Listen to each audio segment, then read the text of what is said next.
The Ricky Nelson mystery finally solved and isn't good. Ricky Nelson was born Eric Hilliard Nelson on May 8, 1940, in Teaneck, New Jersey. The son of Ozzie and Harriet Nelson, two prominent entertainers of the time, Ricky was virtually born into show business. From a young age, he was immersed in the world of entertainment, appearing alongside his family on the long-running radio and later television series The Adventures of Ozzie and Harriet, a show that chronicled the everyday life of the Nelson family and became a staple of American households throughout the 1950s and early 60s. As he grew up in front of millions of viewers, Ricky's charisma, good looks, and natural talent made him an instant favorite with audiences. But unlike many other child actors, Nelson managed to break free from the limiting image of a family sitcom star by pursuing a remarkably successful music career. At a time when rock and roll was still considered controversial by older generations, Ricky Nelson emerged as one of its most respected and enduring figures. He recorded his first single, I'm Walkin', in 1957, a cover of Fats Domino's hit, and it quickly shot to the top of the charts. This debut not only marked the beginning of his parallel career as a rock and roll singer, but also established him as a teen idol in his own right. Throughout the late 1950s and into the 1960s, Ricky Nelson continued to rack up hit after hit, with songs like Hello, Mary Lou, Travelin' Man, Poor Little Fool, Lonesome Town, and It's Late. His smooth, melodic voice and clean-cut image helped make rock music more accessible to mainstream audiences and earned him a devoted fan base. He was among the first teen stars to consistently appear on national television, introducing rock music to millions of Americans in their living rooms, a phenomenon that foreshadowed the influence of later acts like the Beatles. By age 21, he had already sold millions of records and had become one of the top-selling male solo artists of his era. But Ricky Nelson's career was not without its challenges. As musical tastes began to shift in the mid-1960s, Nelson struggled to maintain his place at the top of the charts.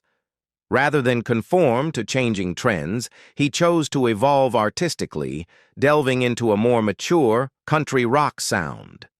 This move culminated in the formation of the Stone Canyon Band, a group that would help pioneer the country rock genre, a style later embraced by artists like the Eagles. In 1972, he released the reflective single Garden Party, which became a massive comeback hit.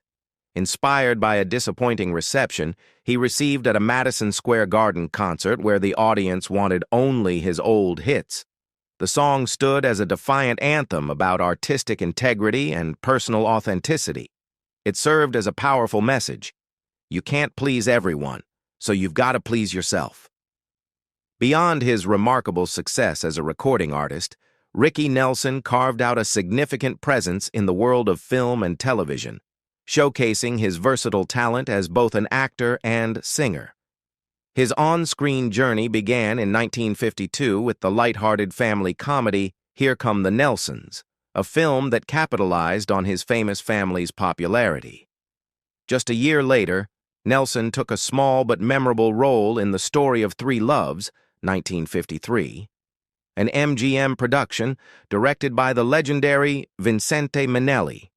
In this film, Nelson portrayed a young version of Farley Granger's character, demonstrating his early knack for bringing characters to life on the big screen. As Nelson's popularity soared through his music career and the hit television show The Adventures of Ozzie and Harriet, his talents caught the eye of major Hollywood directors. One of the most defining moments of his film career came in 1959 when acclaimed director Howard Hawks cast him as a gunslinger in the classic Western Rio Bravo. Starring alongside icons John Wayne and Dean Martin, Nelson's role added fresh energy to the film, and Hawks himself credited Nelson's magnetic presence as a key factor in the movie's impressive box office success. Nelson continued to build his acting resume by sharing the screen with established stars. In 1960, he co-starred with the charismatic Jack Lemmon in The Wackiest Ship in the Army, a comedic war film that gained enough popularity to inspire a television series, though Nelson himself did not reprise his role for the small screen. Always eager to explore diverse roles, he made guest appearances on shows like General Electric Theater, where his episode The Wish Book showcased his acting range beyond his musical fame. In 1965, Nelson took on the leading role in Love and Kisses, a romantic comedy that was a special family collaboration, written and directed by his father, Ozzie Nelson. The film also featured Jack Kelly, and it allowed Ricky to blend his acting chops with his charm and musical talents, creating a heartfelt and entertaining feature. Nelson's TV guest spots became a regular part of his career throughout the late 1960s and 70s.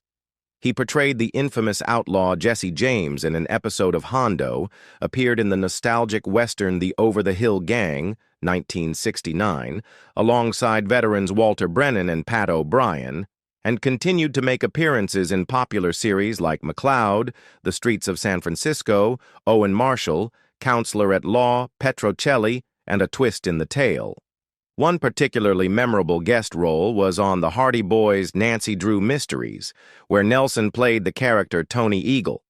The episode not only featured his acting but also highlighted his singing talents, as he performed several of his well-known hits, delighting fans of both his music and acting work. Nelson's presence also graced the beloved The Love Boat, adding to his long list of diverse television roles. As his career progressed into the 1980s, Nelson continued to take supporting roles in TV movies such as 3 on a Date and the teen comedy High School USA, 1983, proving that his enduring charisma and talent kept him in demand across multiple entertainment platforms. Whether on the big screen or the small, Ricky Nelson's acting career was a vibrant and dynamic extension of his multifaceted artistic legacy. During his teenage years, Ricky Nelson became one of America's most beloved teen idols, capturing the hearts of millions with his clean-cut image, smooth voice, and boyish charm. With such fame came intense attention from fans and the media, and it was no surprise that he attracted the affection of many young women. Ricky, like most teenagers, was eager to explore romantic relationships, and he dated a number of girls during these formative years. However, despite his popularity and independence, Ricky's mother, Harriet Nelson, maintained a significant influence over his personal life. Harriet was not only a guiding maternal figure but also his co-star on the family's long-running television series, The Adventures of Ozzie and Harriet. She held strong beliefs about decorum, propriety, and the importance of maintaining a respectable public image, especially in the glare of Hollywood's spotlight. Harriet disapproved of many of the young women Ricky brought home or was seen with, often feeling that they did not meet the standards she envisioned for her son. Her concerns were not only about class or decorum, but also about Ricky's career trajectory.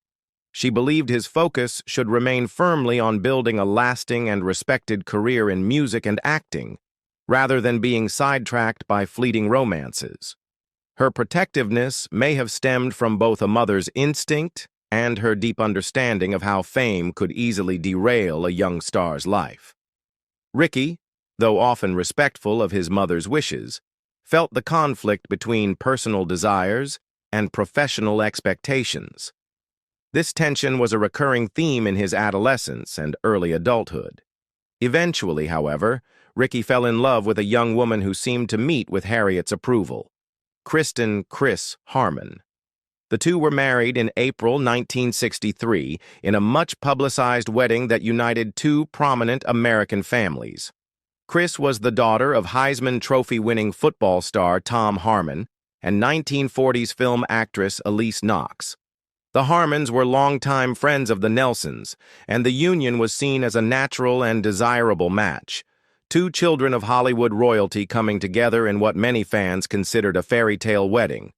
Both families shared a deep connection through entertainment and public life, and this marriage, in many ways, symbolized a continuation of their legacies. Ricky and Chris went on to have 4 children together. Their firstborn, Tracy Christine Nelson, followed in her father's footsteps and became an actress, making a name for herself with roles in television and film, including the series Father Dowling Mysteries. Later, Chris gave birth to twin sons, Gunnar Eric Nelson and Matthew Gray Nelson, who inherited their father's musical talent and charisma. In the early 1990s, the twins achieved commercial success with their rock band, Nelson, which became the first family act in history to have 3 generations of hitmakers. Their hit song, Can't Live Without Your Love and Affection, topped the Billboard charts in 1990. The couple's youngest child, Sam Hilliard Nelson, named in honor of Ricky's father, Ozzie Nelson, whose middle name was Hilliard, also found his way into the arts, though he largely stayed out of the limelight compared to his siblings. Despite the outward image of a perfect family, Ricky and Chris's marriage faced mounting challenges as the years passed. The strains began to intensify following the birth of their last child, as differences in lifestyle, personal growth, and emotional distance began to widen the gap between them.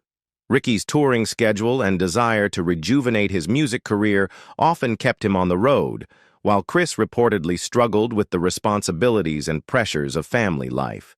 There were also rumors of infidelity and growing emotional disconnects.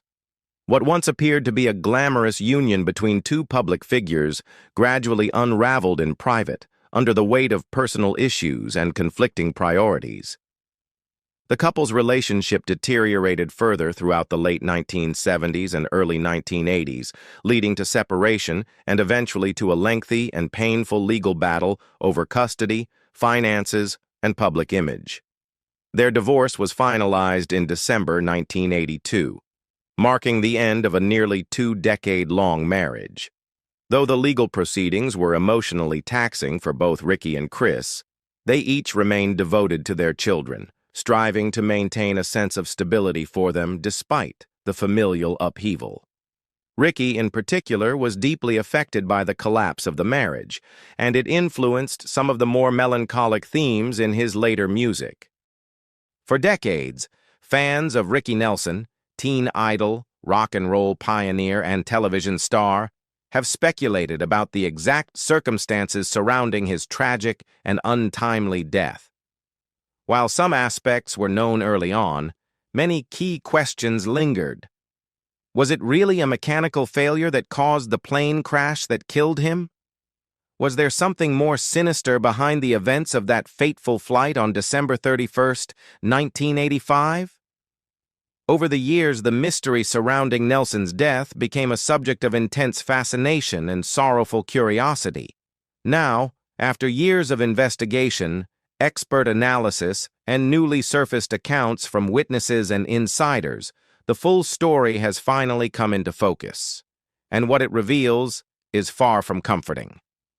At the heart of the mystery lies the small DC-3 plane that Ricky and his band were flying in on their way to a New Year's Eve concert in Dallas, Texas. Early reports claimed that a mechanical issue, perhaps involving a malfunctioning heater or electrical short, caused a fire on board, leading to the crash near DeKalb, Texas. The plane caught fire mid-air, and while the 2 pilots miraculously survived, Ricky Nelson, his fiancée Helen Blair, and 5 band members perished in the inferno. In the wake of the disaster, rumors began to swirl, some blaming drug use, others pointing fingers at faulty maintenance, while still others speculated about sabotage or hidden foul play. For years, the cause was shrouded in official ambiguity. The National Transportation Safety Board eventually ruled that the fire originated in the cabin, likely due to a malfunctioning heater, but they could not determine the exact ignition source. Meanwhile, speculation ran wild in tabloids and among fans. Whispers of freebasing cocaine, based on rumors that drug paraphernalia had been found at the scene, fueled a darker narrative that many believed unfairly tainted Nelson's image. However, toxicology reports found no drugs or alcohol in Nelson's system, and no concrete evidence ever linked the fire to drug use. Still, the cloud of uncertainty lingered for decades, leaving an open wound for his family and a haunting question mark for fans. What finally brought resolution were a series of investigative breakthroughs made possible by the persistence of aviation historians, forensic analysts, and journalists who were determined to uncover the truth. Previously overlooked technical records, combined with new interviews with aviation mechanics and the surviving pilots, revealed a much clearer and more disturbing picture. The aircraft, a World War II-era Douglas DC-3, had been poorly maintained and was operating under questionable safety conditions. Despite being aware of repeated problems with the heater system, problems that had been noted and even complained about on previous flights, the plane's operators failed to address them adequately.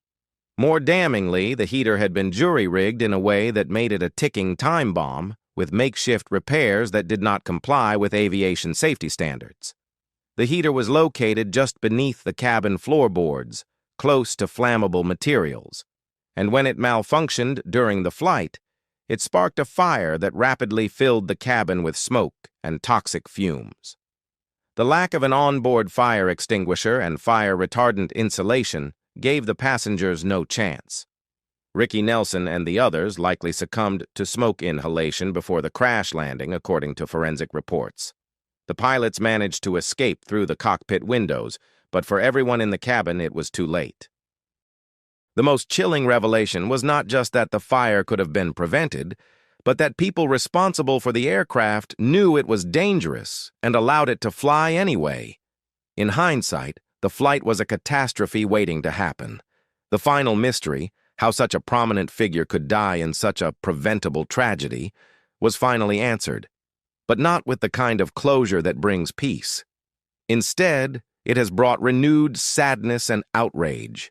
Ricky Nelson, a beloved entertainer who had grown from child star to musical legend, was lost not to fate or personal failure, but to human negligence and systemic oversight.